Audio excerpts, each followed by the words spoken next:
But when it started for injuries, it was defense. J.J. Watt, perennial all-pro, goes out early. Whitney Merciless, double-digit sack guy out. Brian Cushing, starting linebacker, out.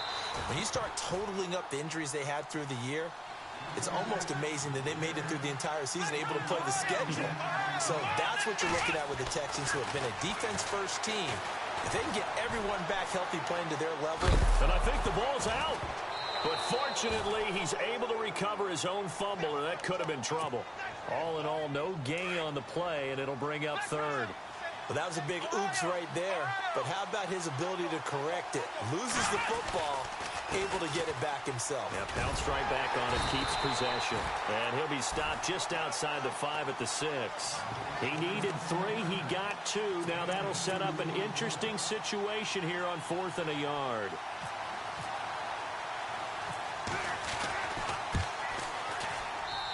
And his kick is good. And it's now 3-0 Texans. So after the pick, they can't capitalize for 6, but they do get 3. And I know in this situation, most of us wanted to focus on the offense. You know what side of the ball I played on. Let's give that defense a lot of credit. Taking it over in a sudden change situation and shutting them down. And the decision to bring it out will cost him about 5 yards as he'll get this only back to the 20. New Orleans offense working its way back out there. As we look at them ahead to 2018 as that wound at the end of 2017 continues to heal, Charles, they're going to have Kamara, Ingram, Thomas. If they have Breeze back at quarterback, this should be an excellent squad again. It certainly should. And frankly, if the offensive line comes back healthy and intact, that's another big win for them, especially with their 2 tackles. Teron Armstead at left tackle. Ryan Ramczyk, who was a rookie last season at right tackle. They are loaded going forward. If they can get a real playmaker at tight end, that might be the last piece. And if that happens, I'd hate to be a defensive coordinator trying to game plan for them. It'll be a loss of a yard, and that'll bring up a 3rd and 11 situation. Off the play fake to Kamara, it's Breeze. And he knocks the ball away, and it falls incomplete.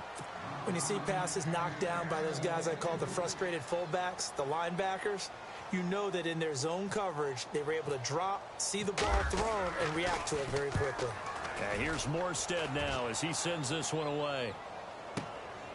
Taken in at the 22.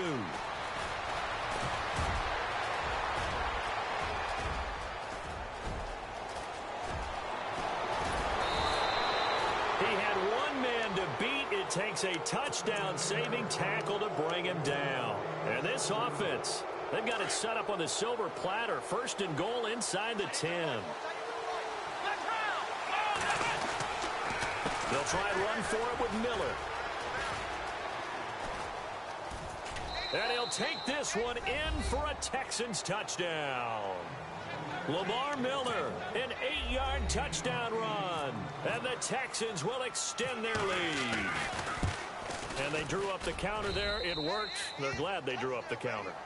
And a lot of times what you're trying to do is just simply get the defense moving in one direction. It doesn't take much. Even 1 step's enough. Get them going in one direction and then cut back against the grain and let your running back finish it off and get the work done. That'll be taken in the end zone. And he'll take it up past the 25 to the 26-yard line. Out onto the field comes New Orleans. And things haven't started so well for this side. 2 drives, 2 punts. So now you've got to start looking not just at play calling, but which guy's going to step forward and say, okay, let's get this thing done. Because within that unit of 11, sometimes one guy can make a big-time play and break through the barrier. That's going to go as a loss of 4, and it'll be 2nd down. We just saw another example of how the defense is winning this game. Really at the point of attack, the offensive line's just getting pushed around. Ingram churning. He lost the football. And the Texans scoop it. And they're going to be set up in the red zone right around the 17-yard line. Often on fumbles, you look at the guy who coughed it up and say, geez, what did he do? But, hey, let's tip the cap to the defense here. Not a problem at all, my man. I'm not even going to tip it. I'm going to doff my cap to him. Congratulations. Big-time play. Knocking it free and creating something good for your team. So a minute 56 to play in this first half. We're back to New Orleans after this. Flex round! Flex round! Here we go! the toss. Here's Foreman. And he gets into the end zone. Touchdown, Houston. A great effort there. Taking it in from 2 yards out. And the Texans will add on to their lead.